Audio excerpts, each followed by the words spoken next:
नमस्कार मेरे प्यारे दोस्तों। कैसे हो आप लोग? पैसा तो बनेगा में आपका बहुत बहुत स्वागत है।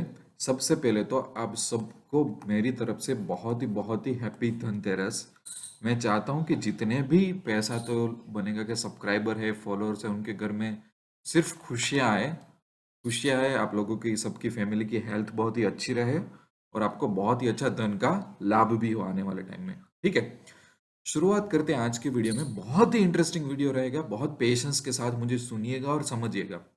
आज मैं बात करने वाला हूं कि कई बार जब हम फ्यूचर में कुछ पोजीशन लेते हैं तो उसको हम ऑप्शन में कैसे हेज कर सकते हैं। समझना, एक्चुअली है ना, हेजिंग बहुत अलग अलग तरीके से होता है, पर मैं यहाँ पे सिर्फ एक ही टाइप की स्ट्रैटेजी आपको डिस्कस करने वाला हूँ कि मेरी मेन पोजीशन फ्यूचर में रहेगी, पर उसको हेज करने के लिए मैं कुछ ऑप्शन यूज करूंगा।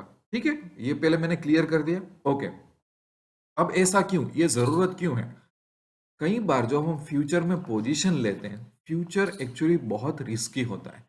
मैंने देखा है कि काफी सारे लोग उसमें बड़े बड़े लॉस करते हैं, और खास करके जब हम पोजिशनल ट्रेडिंग करते हैं फ्यूचर में, तो क्या होता है पता है, गैप अप गैप डाउन से बहुत बड़ा नुकसान हो जाता है। यस और नो? तो हम जो हेजिंग करेंगे फ्यूचर का ऑप्शन के साथ, उसका मेन पर्पस क्या होगा, मेन एजेंडा क्या होगा? मेन एजेंडा ये है कि लॉस रिड्यूस करो, रिस्क मैनेज करो और प्रॉफिट को बढ़ाओ। ठीक है, ये हमेशा हमारा एजेंडा होना चाहिए। तो सोचना कैसे है, अब एग्जांपल लेते हैं। सोचना इस तरीके से कि जैसे कि मैं रिलायंस की बात कर रहा हूँ, रिलायंस अभी 2500 के आसपास चल रहा है।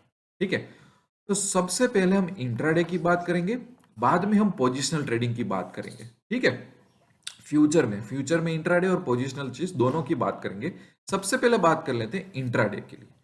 ठीक है, हम जनरली इंट्राडे में चलो निफ्टी बाई किया, बैंक निफ्टी बाई किया, रिलायंस बाई किया, तो हमारा एक व्यू पॉइंट होता है। वो व्यू पॉइंट क्या होता है? या तो ऊपर का व्यू पॉइंट या तो नीचे का, ऊपर का या तो नीचे का, मतलब डायरेक्शनल होता है, राइट?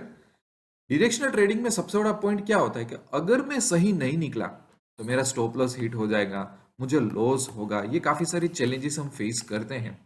तो एक क्रिएटिव सॉल्यूशन क्या निकल सकता है? क्रिएटिव सॉल्यूशन ये निकल सकता है कि जैसे कि मैं रिलायंस में इंट्राडे करने जा रहा हूँ, ठीक है, फ्यूचर्स में। तो समझो कि मैं फ्यूचर्स बाय कर रहा हूँ 2500 पे। कितने पे? 2500 पे। 2500 समझ लो, 2500 पे। अब मैंने फ्यूचर बाय किया हुआ है, तो ऑफ कोर्स मैं तो चाहूंगा ना कि वो ऊपर जाए। ऊपर जाएगा तो मेरे को प्रॉफिट होगा, बट नीचे जाएगा तो मुझे लॉस होगा, मैं मार्केट में से निकल जाऊंगा। ये सब चीजें होने लगती है। यस और नो?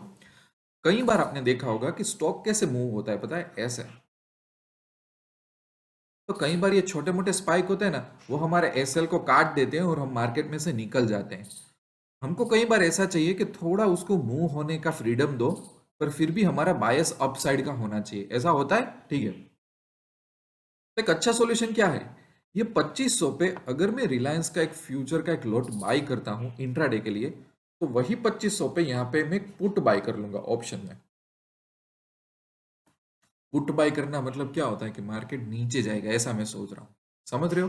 तो ये हेजिंग हो गया। यहाँ पे मैं लॉन्ग हूँ, यहाँ पे मैं शॉर्ट हूँ, कहने के लिए। ठीक है, अब क्या होगा, ऊपर जाए तो मैं यहाँ पे बेशक थोड़ा सा प्रीमियम दे रहा हूँ। प्रीमियम दे के मैं अपनी प्रॉफिटेबिलिटी बढ़ा रहा हूँ कि अगर कुछ बड़ी मूवमेंट आ गई तो मुझे इतना ज्यादा लॉस नहीं होगा। समझ रहे हो? ये पूरा इस तरीके से थॉट प्रोसेस होनी चाहिए।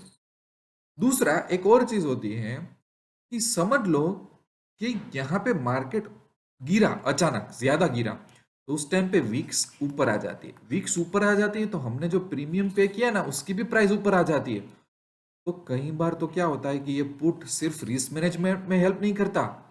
मार्केट गिरता है ना, तो भी जिस तरह से गिरता है फटाफट उतना प्रीमियम इतना बढ़ जाता है कि हमारा लॉस होने की जगह बहुत कम लॉस होता है, या तो मार्केट गिरा तो भी हम प्रॉफिट में आ जाते हैं कई बार, कुछ कुछ सिनारियों में। तो ये पूरा सोचना है आपको। ठीक है, समझ गए?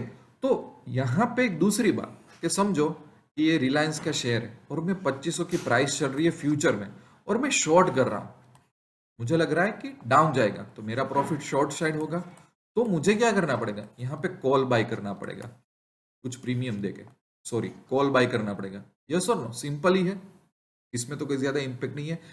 यहाँ पे अगर मार्केट उतना अप चला जाता है ना, तो विक्स का इस बार इतना ज्यादा हमको इम्पेक्ट नहीं मिलेगा जो हमको पहले वाले सिनारियो में मिल रहा था। ये मैं एक्सपीरियंस के हिसाब से बोल रहा हूँ, और जो लोग विक्स को समझते हैं ना उसके हिसाब से बोल रहा हूँ। अभी आप इतना विक्स को समझ नहीं पा रहे तो ये वीडियो को स्किप मत करना, मैं कोई कॉम्प्लेक्स चीजें नहीं बता रहा हूँ।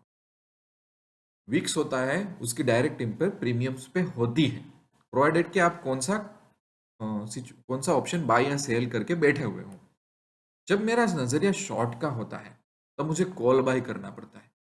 उस केस में अगर मार्केट जंप करता है अपसाइड, तो मेरे प्रीमियम में उतना ज्यादा विक्स का इम्पेक्ट नहीं आएगा जितना जब मैं पुट बाय करके बैठा होऊंगा ना और मार्केट गिरा ना। क्योंकि मार्केट गिरता है तो विक्स बढ़ता है, और विक्स बढ़ता है ना तो प्रीमियम बढ़ जाता है। क्योंकि अनसर्टेनिटी होती है तो प्रीमियम की प्राइस बढ़ जाती है। तो ये इम्पेक्ट ज्यादा होता है कंपेयर टू ये इम्पेक्ट। तो अगर आप कंजर्वेटिव ट्रेडर हो और अगर आप ये फ्यूचर तो ऑप्शन का हेज का कंसेप्ट समझ अगर आपको दिमाग में आ रहा है, तो बेटर है कि आप हमेशा ये जो हेजिंग वाला कंसेप्ट है वो आप बुलिश व्यू पॉइंट में ज्यादा यूज करो। तो क्या होगा पता है कि काफी सारी फेवरेबल पोजीशन आपके हाथ में होगी, कि इवन विक्स का भी पॉजिटिव इम्पैक्ट आपको प्रीमियम में मिल जाएगा। जो चीज हेज करने के लिए यहाँ पे पुट बाय किया है ना, वो भी उसमें भी आपको फायदा मिलेगा जब जब विक्स में अचानक बढ़ावा होगा तो। ठीक है, तो ये समझ गए। अब बात करते हैं थीटा डीके की। तो जब मैं इंट्राडे करता हूँ, और इंट्राडे में हेजिंग के लिए या तो मैं कॉल बाय करता हूँ या तो मैं पुट बाय करता हूँ। तो इंट्राडे में कुछ ही घंटों की पोजीशन में हमें थीटा डीके के बारे में इतना चिंता नहीं करना चाहिए। छोटा मोटा इसका इम्पेक्ट आता है, पर क्योंकि कुछ ही घंटों की पोजीशन होती है तो मैं इसमें इतना मतलब कॉन्शियस नहीं हो जाऊंगा कि अरे यार मुझे एक फ्यूचर में इंट्राडे की पोजीशन लेनी है, हेजिंग करना है, फिर मैं थीटा डीके का भी चिंता करूँ। इतना उस तरीके से इम्पेक्ट नहीं आएगा आपको, डोंट वरी अबाउट इट। ठीक है, अब बात करते हैं कि यही चीज पोजिशनल ट्रेडिंग में करनी है। ठीक है, तो पोजिशनल ट्रेडिंग में समझो कि अभी चल रहा है रिलायंस 2500, और मैं मंथली या तो उस मेरा व्यू पॉइंट है 10-12 दिन में 15 दिन में बहुत अच्छा एक अप ट्रेंड आने वाला है रिलायंस में, उस हिसाब से मैं सोच रहा हूँ, राइट। तो यहाँ पे अगेन मैं क्या करूंगा, फ्यूचर का एक लॉट बाई करूंगा मंथली एक्सपायरी वगैरह में, क्योंकि मेरा एक लॉन्ग टर्म व्यू पॉइंट है, अच्छा है, प्रॉफिट बन जाएगा। तो यहाँ पे अब मुझे हेज करना पड़ेगा, तो वो मैं ऑप्शन में भी मंथली एक्सपायरी वगैरह में जाके यहाँ पे क्या कर सकता हूँ, पुट बाय कर सकता हूँ। ठीक है, यहाँ पे क्योंकि मैं मंथली एक्सपायरी में जा रहा हूं तो एक टाइम पे एटीएम पुट बाय करने की जगह मैं थोड़ा ओटीएम जाके भी कर सकता हूँ, यस और नो। बट ये फिर आपके ऊपर डिपेंड रहेगा। कई लोगों की सोच ऐसी होती है कि अगर सर हम एटीएम पुट से ही हेजिंग करते हैं तो ज्यादा प्रीमियम देना पड़ता है, ओटीएम में थोड़ा कम प्रीमियम देना पड़ता है। पर मैंने ये भी देखा हुआ है, ये भी एक्सपीरियंस किया हुआ है कि एटीएम वाला पुट है वो ज्यादा थोड़ा हमारे लिए सेफ हार्बर की तरह होता है। कई लोग प्रीमियम बचाने के चक्कर में गैप इतना रख देते हैं कि फिर लॉस होना स्टार्ट हो जाता है। तो ये हेजिंग है उसका फिर काफी सारा मीनिंग नहीं रहता है। चीप ओटीएम में जाके इतना बड़ा हेजिंग कर लिया आपने कि जिसका एक्चुअली कोई मीनिंग नहीं रहा आपके लिए। तो be reasonable in your life. अगर हम हेजिंग कर रहे हैं तो हेजिंग का कुछ मतलब भी तो होना चाहिए। तो पोजिशनल ट्रेडिंग के साथ ठीक है, तुम्हारे पास ऑप्शन होता है कि आपको ज्यादा प्रीमियम हेजिंग के लिए नहीं देना है, तो थोड़ा आप ओटीएम जाके आप देख सकते हो कि किस तरीके से आपको प्रॉफिट और लॉस का डायग्राम में क्या चीजें बैठ रही है आपके दिमाग में। बट मैंने ऐसी क्वेरीज देखी है कि हेज करते तो इतना फार ओटीएम चले जाते कि फिर वो हेजिंग का मीनिंग नहीं रहता है। आप पैसे कम दे रहे हो पर फिर मार्केट आपको बचा भी नहीं पा रहा है। तो पोजिशनल ट्रेडिंग में आपको ये ध्यान देना है कि आप जो हेजिंग कर रहे हो वो थोड़ा बहुत रीजनेबल हेजिंग करो। हर बार पैसा बचाने की सोचोगे तो फिर वो ओटीएम उस काम का भी नहीं है, तो ये भी आप समझ लो। तो दोनों की तरफ, चाहे आप लॉन्ग टर्म के लिए उसको सेल कर रहे हो फ्यूचर को, बाद में यहाँ पे कॉल बाय कर रहे हो फार ओटीएम में जाके या तो एटीएम में जाके, तो वो भी आप सोचो कि आप किस तरह से करने वाले हो। ठीक है, अगर आप पोजिशनल ट्रेडिंग कर रहे हो तो जैसे कि ऑब्स्ट्रा जैसी साइट में, जैसे अभी निफ्टी कितना चल रहा है, मैं यहाँ पे फ्यूचर मैं आपको दिखाता हूँ कि आप थोड़ा टेस्टिंग कैसे कर सकते हो। जैसे अभी निफ्टी 17,922 के आसपास है, तो मैं एक फ्यूचर में लॉन्ग जाऊं अगर मंथली एक्सपायरी लिखे, तो देखो मेरा ग्राफ कैसा बन रहा है। ऊपर की साइड प्रॉफिट और नीचे की साइड मुझे लॉस होगा, इक्वल इक्वल, और मेरा मार्जिन भी अच्छा खासा मुझे चाहिएगा। तो मैं सिर्फ आपको अभी एग्जांपल के लिए बता रहा हूँ कि भाई अगर मैं 18,000 के आसपास या कहीं पे उसके आसपास एक पुट बाय कर लेता हूँ एक्सपेरिमेंट के लिए कि भाई क्या हो रहा है, तो मुझे पता चलेगा कि भाई कैसा मेरा लॉस जा रहा है, कहाँ पे मैं प्रोटेक्शन में बैठा हूँ। तो देखो अब मेरा लॉस डिफाइन हो गया कि 12,400, तो ये ग्राफ में भी बता रहा है। और मेरा मार्जिन भी कम देना पड़ेगा। ये मार्जिन में काफ़ी सारा फर्क होता है, जैसे जीरोधा अपस्टॉक फायर्स यूज़ करोगे तो शायद 22,000 नहीं 30-35,000 मांग ले, पर ओवरऑल मार्जिन में तो मुझे बेनिफिट मिला। तो हेजिंग का एक और भी बेनिफिट होता है, इस तरह की हेजिंग करो तो कि मैं लॉन्ग हूँ, फ्यूचर में ही मैं लॉन्ग हूँ, बट मुझे मार्जिन का भी 30-40% या तो उससे ज़्यादा बेनिफिट मुझे मिल गया जस्ट बिकॉज कि मैंने हेज किया। फिर यहाँ पे जैसे मैंने हेज किया 18,000 पी से, तो फिर आप एक्सपेरिमेंट करके अगर आप पोजिशनल ट्रेडिंग कर रहे हो तो 18,100 चूज करके देखो, 17,900 चूज करके देखो कि what is comfortable for you, कि कितना रिस्क आप मैनेज कर सकते हो। आप चार्ट देख के कुछ एनालिसिस किया है तो उसको आपको कुछ मूवमेंट की फ्रीडम देनी है कि नहीं देनी है, इट्स अप टू। ऐसा कोई थंब रोल नहीं है, कोई आपको बोलेगा कि नहीं नहीं आपको एटीएम पे ही पुट बाय करना है या तो थोड़ा 100 प्लस और 100 माइनस करना है, ये ऐसा कोई थंब रूल नहीं है। जो मैंने चार्ट एनालाइज किया है मुझे ऐसा लगता है कि उसको 100-200 रुपए की मूवमेंट में दे सकता हूँ, तो उस तरीके से यहाँ पे एनालाइज कर करके आप देख लो कि आप अगर आप पोजीशन ट्रेडिंग ले रहे हो तो थोड़ा सोच के उसको मूवमेंट दो और उसको मूव करने का थोड़ा मौका दो, उस तरीके से भी मैं पोजीशन ले सकता हूँ।